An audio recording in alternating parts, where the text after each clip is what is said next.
So, as an educator, we have had students in our classes from time to time who have special needs. And often with those students comes an individual education plan or an IEP. I wonder, because for me, the answer was not that often.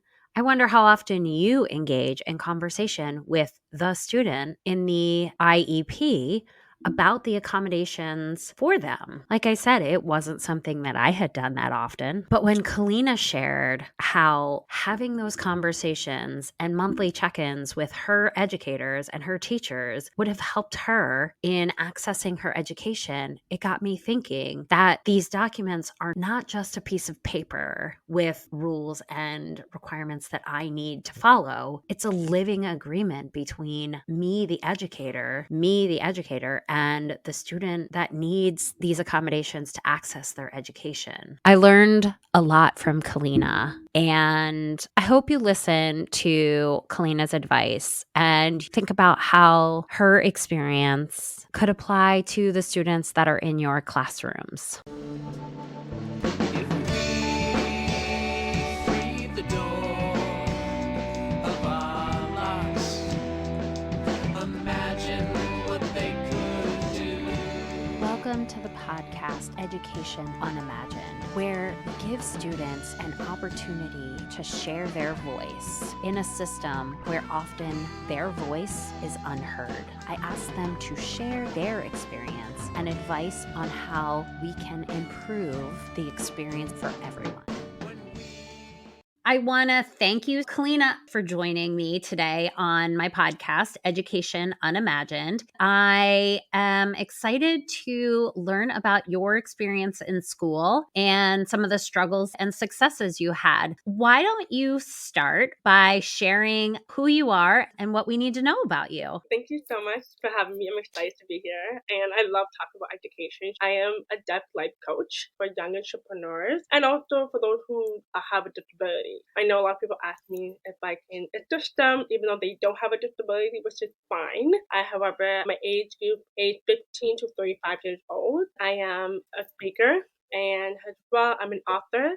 My book is called Every Day I Am Just Deaf. I will make sure that we put your contact information into the show notes and a link to your book as well. Tell me about your experience as a student with deafness. It was a struggle. There was a lack of education in terms of spreading the awareness about the deaf community and also the disability. Teachers are not aware how to accommodate. Me, I remember I was actually split into two schools. I went to the deaf school in the morning, and the afternoon I went to the hearing school. The reason for that is because my family wanted me to learn how to communicate with two communities. When I went to the hearing school, I noticed a lot of big changes within the teacher. So first I noticed that the teacher was not acceptable. Two, teachers were not aware of my surrounding, especially background noise. They're not aware that they're calling me from a distance. You have to come to me and be like, Kalina, I'm calling you. And a lot of teachers were not aware. They did not bother doing that. I felt behind. I was not up to date because I would miss a lot of things in class. I had a microphone for all my teachers, and other teachers felt uncomfortable to wear it. That was something that I have to convince them to wear as a young girl who is deaf. And it was tiring because I have to consistently be advocating the teachers, I need you to wear this. I can't hear you without it. And so it was definitely a struggle a lot in the hearing community. It did get better when I got into high school because I feel like the teachers were trying to prepare us for the real world more than the middle school and elementary school. I wonder how we might have facilitated the reminder for the teacher so that it didn't fall on your shoulders all the time, making sure to remind the teacher, yes, it's because I need it, but why is it my responsibility to remind the teacher? So I'm curious, do you have ideas on how it might have been facilitated better? Yes, it would have been so better if the teachers would came in together for IEP meetings once a month to do a follow-up, seeing how students are doing. I like the idea of having a monthly check-in, having you be part of that conversation to share honestly with me about how it's going, what I might do to improve, and what things I'm doing that I'm doing well. That would have been a really outstanding method. And maybe it wouldn't have to be a formal meeting, but having that communication with you, Kalina, to say, hey, how am I doing? For you to respond and say, I would appreciate it if you had your microphone on before I got into class so that as I come into class and you're talking, I don't have to interrupt or remind you as you're already getting into class. Maybe a reminder on your phone to remind you that I'm coming, or if there's another strategy that you could use to give that feedback to say, I appreciate the efforts that you're making, but here's something that is problematic for me. If we're having those meetings monthly, then it's more proactive. That's probably one of the major issues, is that if you're going to remind me when I've already started class, I'm going to get defensive, and then you're not going to share that I haven't remembered. And then so we just get into that pattern of who breaks first. What were some of the things that helped you when you were in school? For me, honestly, what ran activities. So I noticed that we do circle game, we do a lot of face-to-face games. That's really helpful. Instead of, for example, if we were doing basketball is chaotic, too much going on. So that was something really helpful that a lot of the teachers did less background noise activities and do more where I can see everybody in front of me so that way I'm not looking everywhere. Teachers were able to provide me handouts so that way I'm following the classroom, because I know when teachers are turned around and writing on the chalkboard, I am a lip reader. So I have to face you in order to have a full conversation. So that definitely helped me in school when I have something in hand with me, and also guide me through before class time, like, hey, Kalina, did the handout for today class? Or even follow up at the end of class, like, hey, Kalina, is there anything I can help you with? We can meet after school to talk over through what you missed. I had a chemistry teacher. She actually did that for me. She was the first teacher that ever cared so much to make sure I understand the curriculum. That's so wonderful. I love chemistry teachers. That's what my background is in chemistry. What were some of the things in a classroom setting that were most problematic background noise challenges for you? The PA system is something that a lot of teachers need to keep in mind, and do not overtalk the PA system. Sometimes teachers will continue talking. Wait, there's too many noise coming, so it doesn't work that way. That is my number one. Number two, just make sure you tell the students move their chair too much because of the sound at the bottom of the ground. That hurts so much. If they have a ball for the under the chair to help it prevent the noise for me, because again, we're students, we're moving around. You can't force the students to sit still. What about when we would do group activities or labs? How did you navigate those environments when kids were all talking in a group? My chemistry teacher, she had a handout to make sure everybody's following step by step. So that was helpful for us to understand and to know what needs to be happening so that way there's no accident.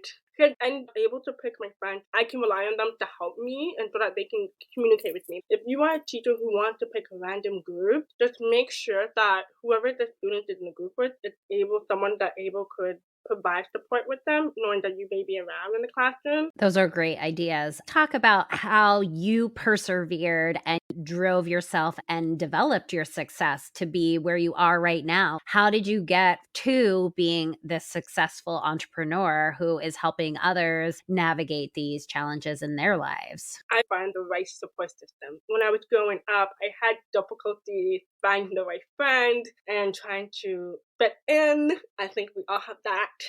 And I was that type of girl. I wanted to fit in so bad. I'm grateful for my family. My family was my support system. They never let go of me at all until this day, honestly. I'm only 25. My family still holds me on. Once you have that very strong bond within your family and your support system, it will help you go farther in life. You just never know. Sometimes it takes that one person to believe in you to move forward in life. And a lot of times we struggle with that. Even if we don't have that person to believe in, you just have to believe in yourself. And that was something I had to learn the hard way, where continue believing in myself. Even though the teacher did not believe in me or there's a very few teachers that did it. But I continue believing myself, continue telling myself that it's okay to have a bad day. And I feel like it's most important you just really have a positive self-talk. I would wholeheartedly agree that self talk is the make or break deciding factor on success. And so, have you always been able to have positive self talk? I'm not gonna lie to you guys, it's not easy, okay? It's not easy. It takes time. It took me a while to develop that positive self-talk, especially getting older. Now I'm thinking back, I allowed that one teacher get into my head. Why did I do that? But once you look back, you're gonna be proud of yourself. And that is something that I always have to learn and say, this might meant to happen in life for you to grow and for you to learn about who you are. More often than not, there is a teacher who had a really positive impact on us. And there's also a teacher, hopefully just one, who had a really negative impact on us. I saw in your memory coming back for you, we as teachers, we have such power. And for you to acknowledge that somebody had that much power and impacted you, and in this case, in a negative way, it makes me want to remind educators that we don't have to be perfect, but we do have to acknowledge when we've hurt and impacted somebody else negatively. I would love for you to share what it was like to think about that teacher and how maybe you overcame the belief that may have come from that experience with that teacher. I'm getting goosebumps. Every time I look back at school, I'm like, ugh. So I had one teacher, she didn't believe in me, and she was my guiding counselor. That's what screwed me up because a guiding counselor, they're supposed to guide you, they're supposed to support you, and that woman, she really did screw me up big time. I was hurt.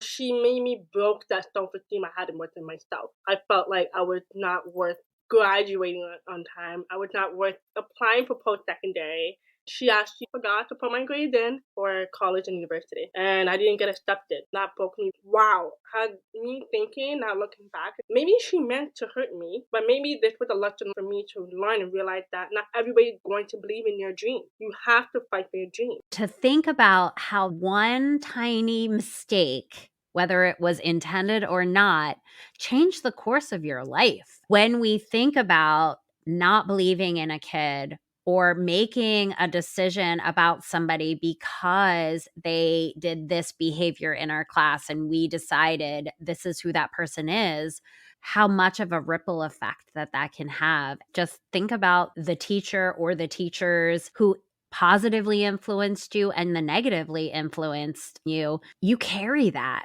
right? Kalina, how long had you carried that feeling of self-doubt and not good enough because this one person made a mistake? What an immediate and consequential impact it had on you. To be honest, I was really devastated because I thought I was not good enough. And no kid should question if they're not good enough. They're the future. Let's say you can go back, give some advice to your peers who you were with in the school. What advice would you have given to those peers if you could go back and talk to them right now? I would say that not every teacher will believe in you, but do not let that one teacher impact your mindset. Doesn't mean everybody else is not going to. Sometimes we're too focused on that one person because that one impact, instantly thinking negative. We don't realize how powerful we are. You don't realize how much more support system you have versus that one person. Do not let that one negative person get into your head. When you look back like I did, I was happy and grateful that I did not allow that one person interfere in my mindset. How about interacting with a student with deafness? Is there any advice that you would give to peers about that? Do not be afraid to ask questions. Do not be afraid to ask them, how do I communicate with you? Always face the deaf person. If you're calling their name, always tap them on their shoulder so that you can get their attention. Please do not tap roughly on the shoulder. Be mindful. Some deaf people are very different when it comes to telephones. So I always ask them, hey, do you prefer texting or would you like to do FaceTime?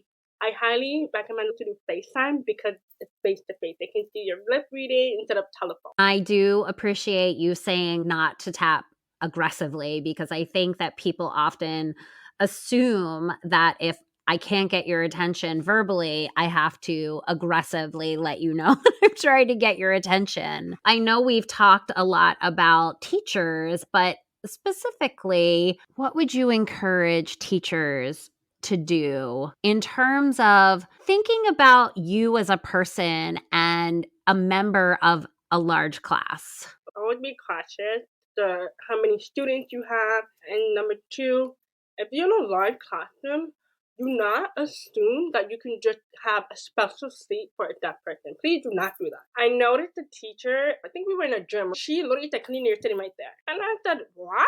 Why do I have that seat? I don't want to sit there." She put me in an uncomfortable situation. Why are we going to put me in the front? She's like, "Oh, it's a big classroom so that you can hear me, so you can face to face me. I'm right in front of you. That's shouting in my face. I don't need to be right in front of you." Always ask the person, "Hey, are you comfortable sitting at the front seat?" Have that one-on-one conversation. And also, it's very important to build that relationship. I feel like a lot of teachers don't take their time to know their students. It's always so interesting to me that the accommodations that we give to students with disabilities are just good advice for all students in general. So, like a handout, using different forms of communication, building a relationship, really good advice. I thought it was interesting that you mentioned seating because in the individual education plan as an IEP, if it says preferential seating, it doesn't say front row seating. It says preferential seating. I may assume I know what your preferential seating is, but if I don't ask you, then I don't know. That's really valuable advice because I would assume you need to be in the front row. If I don't know and I don't ask, then I'm preventing you from being in the best place. The simpleness of just engaging and asking, where is the seat that you would prefer? I don't think you would choose to sit in the back row because you know that that would not be preferential to you. And I think oftentimes as teachers, we assume that if we give kids the choice, they're going to make the bad choice according to us. Exactly. Is there anything else that you would like to talk about? Remember, you're here for a reason. You have one life to live. Live your life to the fullest because you never know when tomorrow comes. And believe me, tomorrow can be anything. I love that. Thank you. Thanks so much for joining me, Kalina. Yeah, thank you so much for having me. A startling 90% of teenagers don't see themselves as leaders. Let that sink in. 90%. This prevents them from reaching their full potential. It negatively impacts their growth as an individual, and it creates high levels of anxiety and depression. It took me 47 years to understand my own value, and I know you don't want this to be the case with your child, your students, the people in your life, and I'd like to help make sure it isn't. If you want your children, your students, the people in your life to wake up every day knowing how to own their inner leader and get comfortable breaking out of their shell to do amazing things in their life, have them join my upcoming webinar. You can find it at Peers Not Fears. In 30 minutes, those who attend are clear on their value as a leader. They are confident on how to lead from that place, and they are excited about what their next steps in life are. It's free to join this webinar. If you search Peers Not Fears, you will come across my Leadership Academy. If you haven't already, please subscribe to the podcast Unimagine for all the amazing upcoming interviews that I have on the slate. The theme music for this podcast, Unimagine, was written and produced by another fellow educator, Keith McClendon.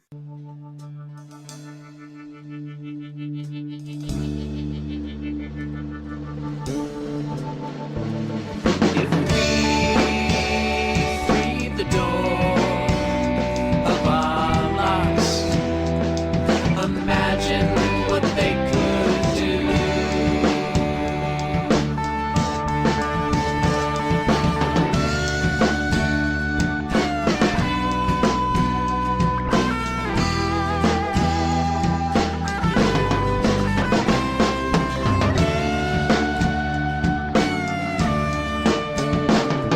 When we clear the floor of the obstacles Imagine what they will do. I know you can imagine too. I know you can imagine